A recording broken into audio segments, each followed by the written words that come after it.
बिस्मिल्लाहिर्रहमानिर्रहीम। शुरू अल्लाह के नाम से जो बड़ा मेहरबान और निहायत ही रहम करने वाला है। तमाम अहबाब दुरूद पाक पढ़ लीजिए। अल्लाहुम्मा सल्ली अला मुहम्मद व अला आलि मुहम्मद कमा सल्लैता अला इब्राहीम व अला आलि इब्राहीम इन्नका हमीदुम मजीद।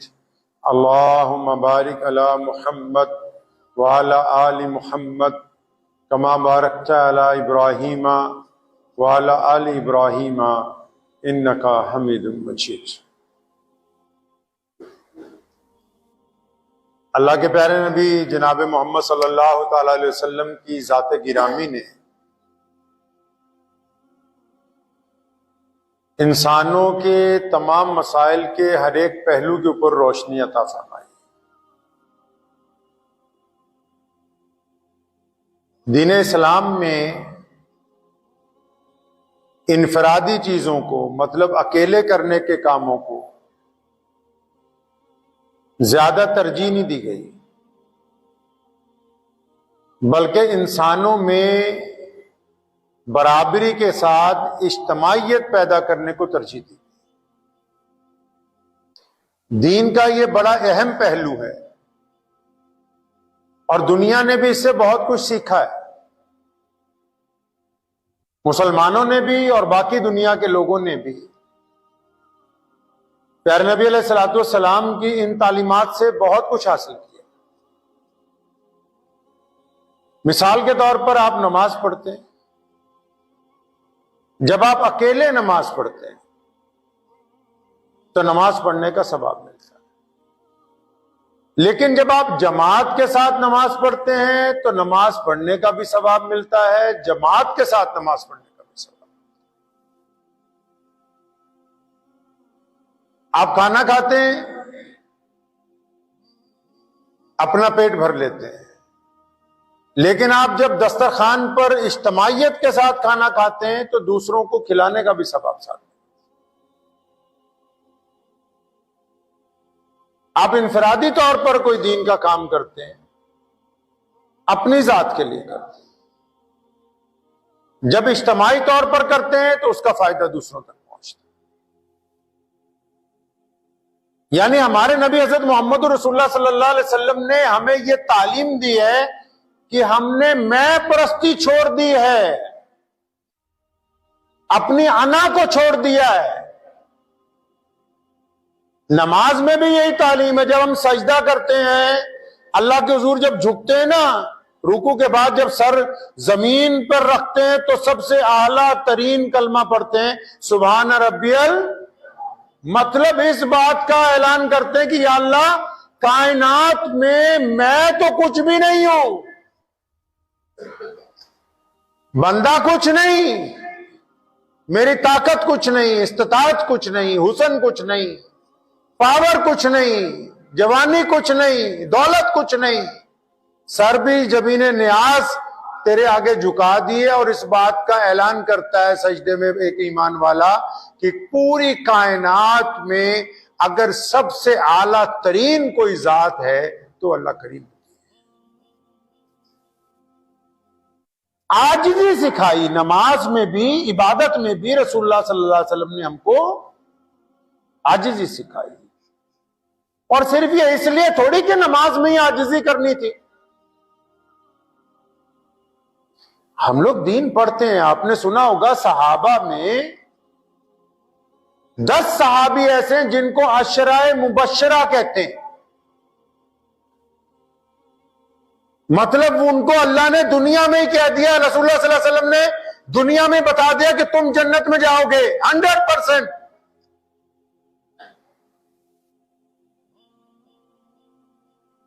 ये कह दिया उनको, सहाबा को बता दिया कि ये जो सहाबी हैं,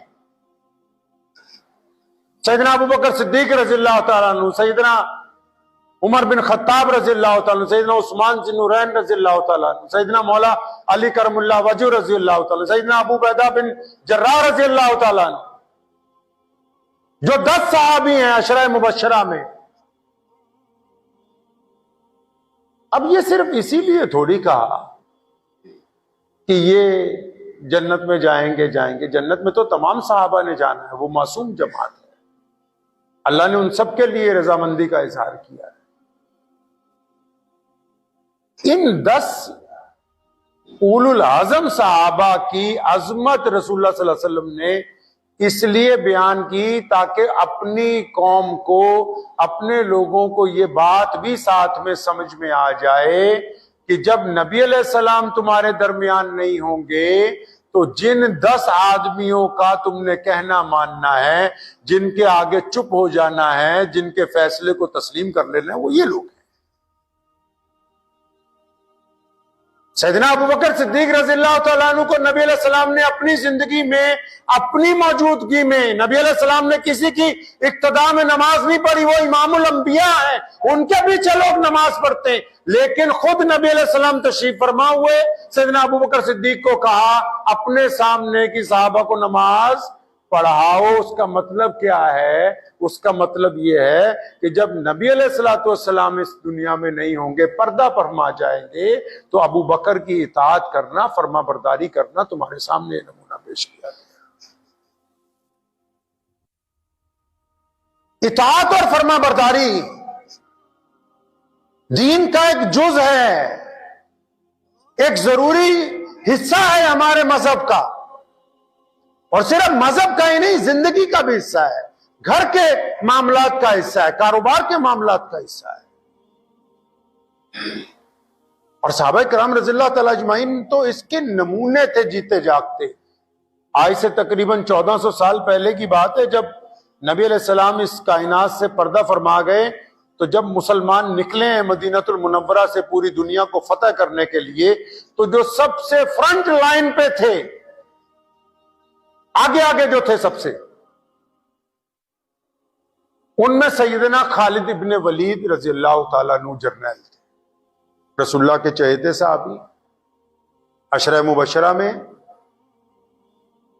और नबी अलैहिस्सलाम ने कहा कि खालिद अल्लाह की तलवारों में से एक तलवार है, मतलब उनका रुतबा बुलंद करने के लिए उनको लक़ब दिया गया। सबसे आगे वो होते थे, मतलब बाकी लोग पीछे 200, 300 किलोमीटर भी आ रहे हैं, वो आगे से आगे शहर फतेह करते हुए जा रहा है।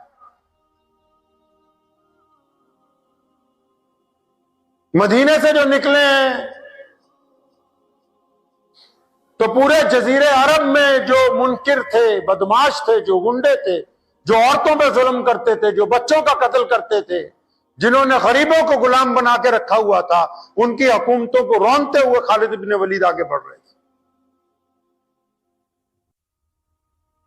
अब इधर सैयदना अबू बकर सिद्दीक खलीफा थे, खालिद बिन वलीद रज़ियल्लाहु ताला अन्हु सबसे फ्रंट लाइन में इंचार्ज थे। अब इधर अबू बकर सिद्दीक रज़ियल्लाहु ताला अन्हु की खिलाफत खत्म हुई, उनका इंतकाल हुआ, उमर बिन खत्ताब रज़ियल्लाहु ताला अन्हु खलीफा बन गए। अब ये अल्लाह के नबी अलैहिस्सलाम के चहेते सहाबी भी हैं और इनका अदल भी बड़ा मशहूर है। जब एक जर्नल ने चिट्ठी लिखी कि मिस्र में एक ऐसा दरिया है जहां हर साल एक लड़की को कुर्बान करते हैं जंगल के लोग आके, तब उसमें पानी आता है, तो सैयदना उमर बिन खत्ताब ने कहा था अपने उस जर्नल को कि आज के बाद वहां किसी बेटी का कत्ल नहीं होना चाहिए, मैं एक चिट्ठी लिख के भेजता हूं, उस दरिया में डाल दो। और उस चिट्ठी में लिखा उमर बिन खत्ताब रज़ियल्लाहु ताला अन्हु ने कि उमर बिन खत्ताब रसूलुल्लाह सल्लल्लाहु अलैहि वसल्लम का जो सहाबी है, वो तुझे दरिया को हुक्म देता है कि अगर तू अल्लाह के हुक्म से बहता है तो बहता है, वरना हमें तेरी कोई जरूरत नहीं। लाखों लोग आए थे इसको देखने के लिए और उन्होंने कहा था ये तमाशा कर रहे हैं मुसलमान। दरियाए नील के दोनों तरफ जब पानी सूख गया, लोगों को पता लगा कि यहां इस्लामी हुकूमत है और अब दरिया में लड़की को ज़िबा नहीं किया जाएगा इस साल। लाखों लोग ये तमाशा देखने के लिए आए और उधर सैयदना अबू उबैदा बिन जर्राह रज़ियल्लाहु अन्हु ने वो खत खलीफा का दरिया के अंदर डाल दिया, सूखी जमीन के ऊपर वो खत रख दिया।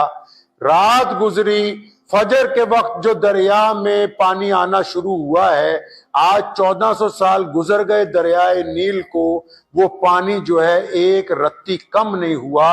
दुनिया के सारे बहरी बेड़े उसी दरिया में से निकल के समुद्र के अंदर दाखिल होते हैं। ये मोहम्मद रसूलुल्लाह सल्लल्लाहु अलैहि वसल्लम के सहाबा का ईमान है। अब उमर रज़ियल्लाहु अन्हु ने क्या किया? फ्रंट लाइन पे जो खालिद इब्न वलीद है, जो 10 साल से कई मुल्क फतह करके मुसलमानों को दे चुका है, इधर से खिलाफत ने हुक्मनामा जारी किया कि इब्न वलीद तुम्हें उतार दिया है, तुम जिस ओहदे पे हो तुम्हें इस ओहदे से हटाया जा रहा है फौरन। और तुम्हारे ही लश्कर में तुम्हारे जो नायब हैं सैयदना अबू उबैदा बिन जर्राह रज़ियल्लाहु तआला अन्हु, वो भी अशरा मुबशरा में हैं, अमीनुल उम्मत हैं। इधर से खिलाफत से हुक्म जारी हो गया कि खालिद आज से तुम नहीं हो इंचार्ज, आज से अबू उबैदा बिन जर्राह है। अब हुक्मनामा जब पहुंचा है तो सारी जगह वहां फौज में खलबली मच गई कि ये क्या हो गया? एक ऐसे इंसान को हटा रहे हो जिसने दर्जनों हुकूमतें तुम्हारी झोली में डाल दी। अबू उबैदा बिन जर्राह रज़ियल्लाहु तआला अन्हु खुद भी बड़े हैरान हुए भी, ये अब खलीफा का हुक्म है, मानना तो पड़ेगा ही। चार्ज दे दिया। अब जिस पहली रात को चार्ज दिया उसी दिन मुसलमानों की माहियत पर एक जगह जबरदस्त हमला जो है दुश्मन ने कर दिया। मुखबरों ने आके अबू उबैदा बिन जर्राह रज़ियल्लाहु तआला अन्हु को कहा कि मुसलमानों के सरदार, अगर वहां फौरी तौर पर मदद ना पहुंची तो इस अंदाज से वो लोग घेरे गए हैं कि वो सारे के सारे मारे जाएंगे, हमारे हाथ सिवाय उनके जनाजों के और कुछ नहीं लगने वाला। अब ये परेशान क्यों? क्योंकि ऐसी जंगों का एक्सपर्ट तो वही है खालिद इब्न वलीद रज़ियल्लाहु अन्हु, जिसको रात सस्पेंड किया है, जिसको ये भी नहीं बताया भी तुझे उतारा क्यों है ओहदे से। अब उसको किस मुंह से जाके कहें कि मियां मुसीबत पड़ गई? अभी ये सोच ही रहे हैं, बड़ी सोच विचार के बाद फैसला किया कि नहीं, खालिद से बात करनी चाहिए, क्योंकि उनको जो तजर्बा है इस मैदान का, इस खित्ते का, तो उसका फायदा हमें लेना ही पड़ेगा। अभी जब उनके खेमे में पहुंचे तो देखा खालिद इब्न वलीद तो बाहर से आ रहे हैं, अपने घोड़े से उतर रहे हैं। तो पूछा इब्न वलीद कहां से आ रहे हो? पर मैं मुझे भी मुखबरों ने आके इत्तला दे दी थी कि फलां जगह हमारी एक टुकड़ी फंस गई है। अब मैंने सोचा इब्न वलीद अगर जर्नल नहीं है तो आम सिपाही तो है, एक सिपाही की भी जिम्मेदारी बनती है कि वो अपने साथियों का साथ दे। तो कहता उन सबको मैं बचा के जो है वापस लेके आ गया। ये किस्सा इसलिए सुना रहा हूं कि खालिद इब्न वलीद ने ये सिखाया इंसानों को कि ओहदा नहीं कुछ होता, मर्तबा कोई बड़ी बात नहीं है। आज हम यहां हैं, कल को कोई और होगा। मकसद बड़ी चीज है, ओहदा बड़ी चीज नहीं। उन्होंने ये तरबियत दी, मुसलमानों को ये समझाया कि देखो खलीफा ने भी किसी मसलियत के तहत मेरी जगह किसी और को लगा दिया, लेकिन मुझे हटाने का मतलब ये तो नहीं है कि मैं सारा काम वाम छोड़ के कहूं कि नहीं जी मैं तो बहुत बड़ा आदमी था, मेरी बेइज्जती हो गई, मेरे साथ ये कर दिया, मेरे साथ वो कर दिया। कभी भी एक लफ्ज जुबान से हमारा मसला ये है, लोगों का, आम लोगों का, मुसलमानों गैर मुस्लिमों, बड़े बड़े इंस्टीट्यूट, बड़ी बड़ी जमातें, बड़े बड़े लोग, छोटे छोटे घर, कारोबार इसलिए वो तबाह हो गए या हो रहे हैं क्योंकि उनमें 2 या 3 लोग जो हैं किसी एक को अपना बड़ा मानने के लिए तैयार ही नहीं है। अब वो चाहे दीनदार हो या दुनियादार, कामयाब कौन है? हमारे नबी अलैहिस्सलाम ने हमें तरबियत दी कि जमात के साथ रहना, जो जमात में है वो जन्नत में है।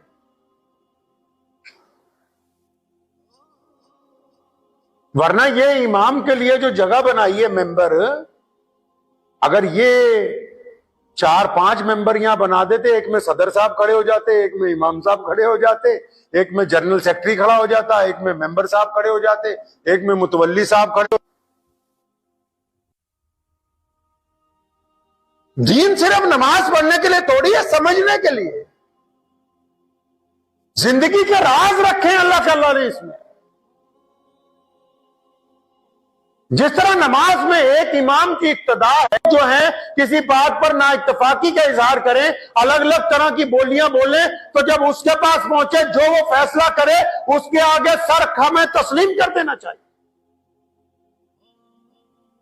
कोई तो मुकाम हो जहां पर आना रुक जाए आपकी, कोई जगह तो। ये बड़े बड़े मदरसों के टुकड़े हुए हैं, जमातों के दो दो टुकड़े हुए हैं, क्यों? इनका मसला दीन नहीं है, इस्लाम इनका मसला नहीं है। कई लोग समझते जी ये तो दीन की वजह, अरे दीन इनका मसला होता तो ये खालिद बिन वलीद की तरह चंद कदम पीछे हट के कहते कि मैं तो अबू उबैदा बिन जर्राह की इमामत के अंदर भी तैयार हूं। नहीं बड़ी, वो एक आदमी चला रहा है, कई कई लाख मुलाजिम हैं, लेकिन वो तब कामयाब हैं जब वो एक टीम की तरह अपनी अपनी बात को छोड़ देते हैं। जब उनकी टीम का जो इंचार्ज होता है, अगर वो किसी बात को कहता है कि नहीं इसी तरह काम किया जाएगा, फिर उसमें फायदा हो या नुकसान, वो इस बात को समझ लेते हैं कि हमारा लीडर जो कह रहा है हमको इसके मुताबिक ही काम करना। बड़ी बड़ी इंडस्ट्रियां कैसे चलती, वो भी तो टीम वर्क से चल रही। बड़े इदारे कैसे चलते हैं? तो ये घर क्यों टूट रहे हैं? 10 फुट की दुकान के 2 टुकड़े क्यों हो रहे? क्यों? क्योंकि जज्बा नहीं है अपने में से किसी एक को बड़ा मानने का। और इस्लाम ने तो पहले दिन ही सिखाया, तमाम इबादत के दरमियान सिखाया हमें कि किसी एक की पैरवी इत्तबा करोगे, अपने अमीर की इत्तबा करोगे तो कामयाब रहोगे। तो क्या हमने दीन से ये बात सीखी है अपने घर में, या हम दूसरे की बेइज्जती करना, दूसरे की पीठ के पीछे बुराई करना, दूसरे की टांगें खींचना,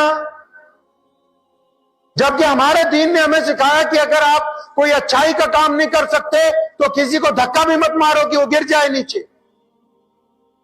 अगर आप नेक लोगों का साथ नहीं दे सकते तो उनकी टांगें भी खींचने की जरूरत नहीं है। ये पहलू तलाश नहीं करते हम इस्लाम में। क्या सिर्फ नमाज पढ़ लेना काफी हो जाएगा? क्या नमाज के उस पैगाम को हम अपनी जिंदगी में ढालेंगे नहीं, जिसमें इबादत भी है, इताअत भी है, फर्मा बरदारी भी है, मोहम्मद रसूलुल्लाह से वफादारी का हलफ भी? भूल जाएंगे हम इस बात को। जो सिर्फ इस्लाम को इबादत का तरीका बताना चाहते हैं वो कामयाब नहीं हो। मसाइल आते रहते हैं, जाते रहते हैं। नफा और घाटा जिंदगी के 2 पहलू हैं, लेकिन उसका मकसद ये नहीं है। इसके अगर लगातार आप नुकसान में जा रहे हैं तो इसका मतलब ये नहीं कि आप खामोश होकर घर में बैठ जाएं। ज्यादा फायदे में जा रहे हैं तो इसका मतलब ये नहीं कि आप दीन को छोड़ दें, दौलत आने के बाद इस्लाम को छोड़ दें। आप दीन के इन पहलुओं के ऊपर गौर करना है कि क्या हम में कोई ऐसा है जो हमारा बड़ा हो। क्या हमारी मसाजिद में, हमारे घर में, हमारे कारोबार में हम किसी की इताअत करते हैं, फरमाबरदारी करते हैं? क्या हम एक दूसरे के साथ फराख दिली रखते हैं? नबी अलैहिस्सलाम ने कहा कंधे से कंधा जोड़ के नमाज पढ़ना। आपने सुना हो शायद किसी मौलवी से, हुक्म है कंधे से कंधा। क्यों भाई? कोई तो पल्लेदार आता है, पसीने से शराबोर होता है, कोई चौधरी साहब होते हैं, इतर बहुत लगाया हुआ होता है, किसी के बड़े खूबसूरत कपड़े हैं, किसी के फटे हुए हैं। ये मोहम्मद रसूलुल्लाह सल्लल्लाहु अलैहि वसल्लम ने कह दिया कंधे से कंधा जोड़ के खड़े रहो। क्यों? सिर्फ नमाज पढ़ानी मकसूद थोड़ी थी। अल्लाह के नबी अलैहिस्सलाम चाहते हैं कि आपके दिल आपस में मिल जाएं। एक दूसरे से जो नफरत है या एक दूसरे से जो दिल के अंदर कराहियत पैदा होती है, इंसानों को देख के जो कराहियत पैदा होती है, अच्छा जी ये काला है, ये गरीब है, ये मिस्कीन है, ये अपाहिज है। ये जो दिल में कराहियत आती है, नबी अलैहि सलाम ने उसका भी इलाज नमाज में कहा कि हाँ, एक दूसरे के कंधे से कंधा जोड़ के खड़े होना, ताकि तुम्हारी अंदर जो कराहियत है, एक दूसरों को लेके अगर कोई नफरत है या तुम अपने को किसी से आला समझते हो, तो वो बात तुम्हारे अंदर खत्म हो जाए, तुम लोगों से प्यार और मोहब्बत करने वाले। अब ये कराहियत सिर्फ नमाज में ही थोड़ी खत्म की है। ये कराहियत नमाज में इसलिए खत्म की कि नमाज के बाद जब आप बाहर जाएंगे तो आप वहां भी किसी के साथ नफरत ना करें। आप घर में जाएंगे, आप वहां भी किसी से नफरत ना करें। आप कारोबार में होंगे, आप वहां भी किसी से नफरत ना करें। तो इसका मतलब तो यही है कि मुहम्मदुर रसूलुल्लाह सल्लल्लाहु अलैहि वसल्लम ने जो हमें दीन दिया, वो अमली तौर पर एक मजहब है, एक दीन है जो हमें जीने का तरीका सिखाता है। तो अगर हम इस तरीके को सीख ही नहीं रहे और सिर्फ सजदा ही अदा कर रहे हैं, और सजदा भी वो जिसमें भाइयों की नफरत हो, जिसमें दुश्मनियां भरी हुई हो, जिसमें दूसरों का हसद भरा हुआ हो, कीना भरा हुआ हो, बुग़्ज़ भरा हुआ हो, तो सजदे का क्या फायदा है?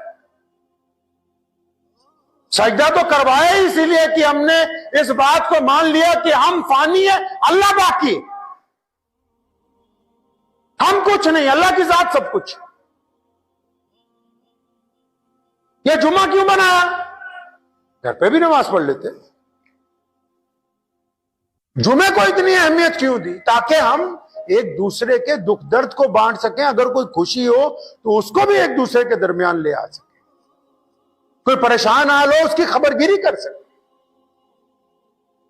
ये तो अब रिवाज बनाना कि कई लोगों ने कहा कि घर की छत पे जुमा करा दो, किसी ने कहा कि जी हमारे यहां तो गांव में भी जुमा नहीं हो सकता। इस्लाम ने इज्तिमाइयत की बात की है। ये तो अब बड़े शहरों में शुरू हो गया, दिल्ली से लेकर बंबई तक गली मोहल्लों की मस्जिदों में ईद की नमाज हो रही। मोहम्मद रसूलुल्लाह सल्लल्लाहु अलैहि वसल्लम मस्जिद नबवी को छोड़ के ईदगाह जा रहे हैं। ये क्यों जा रहे हैं जी? ताकि इज्तिमाइयत बाकी रहे, जोड़ बाकी रहे, बरकत हो इसमें। अल्लाह करीम को यह बात पसंद है। ऐसे ही आपकी जाती जिंदगी भी है, जाती जिंदगी भी ऐसी। क्या आप, चाहे आप हो, चाहे मुसलमान हो या गैर मुस्लिम, जो गैर मुस्लिम भाई हैं उनको भी कहता हूं, आप क्या अपने घर में लोगों को जोड़ने वाले हैं या तोड़ने वाले हैं? इस बात का फैसला कीजिए आज। आप क्या हैं अपने घर में?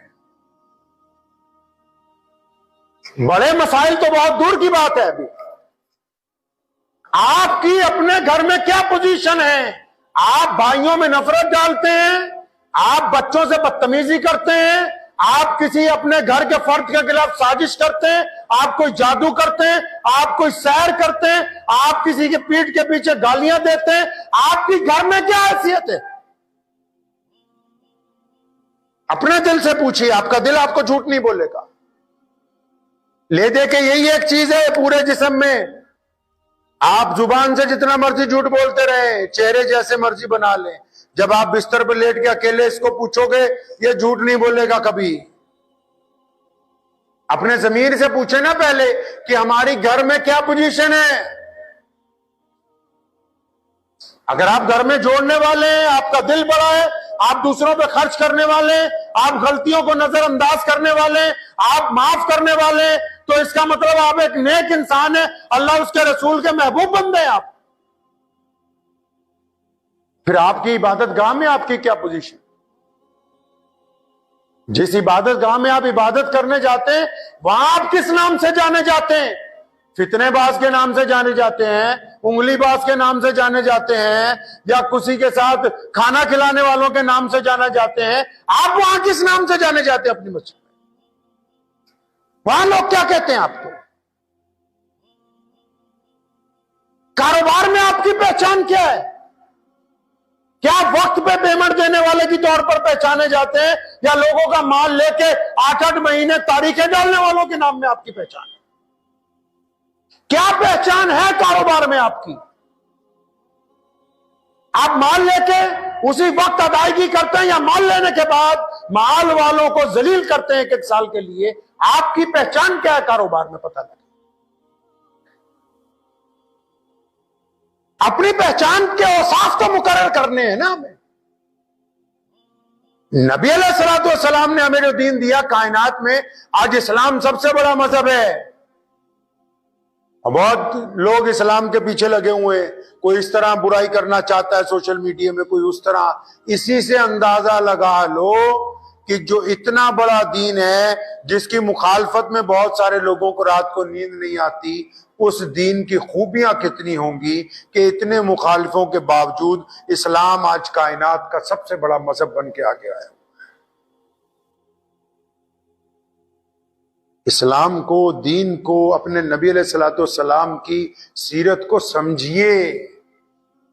ये नमाज, ये इबादतें सिर्फ सजदा करने के लिए नहीं है। इन सजदों से बहुत कुछ हासिल करके हमको अपने घर, अपनी दुकान, अपने कारोबार, अपने समाज, अपनी सियासत, अपने मदारिस, अपने इलाके तक लेके जाना है, जहां पता लगे कि ये बंदा नमाजी है और इसमें ये खूबियां जो है पाई जाती है। करेंगे इंशाअल्लाह ताला। दुआ कीजिए अल्लाह करीम मुझे भी और आप सबको इन बातों पे अमल की तौफीक अता फरमाए। व आखिरु दावाना अनिल हम्दुलिल्लाहि रब्बिल आलमीन। मुझे उम्मीद है कि आपको ये वीडियो पसंद आई होगी। अगर पसंद आई हो तो ये आप अपने दोस्तों के साथ शेयर करें और इस चैनल को सब्सक्राइब जरूर करें।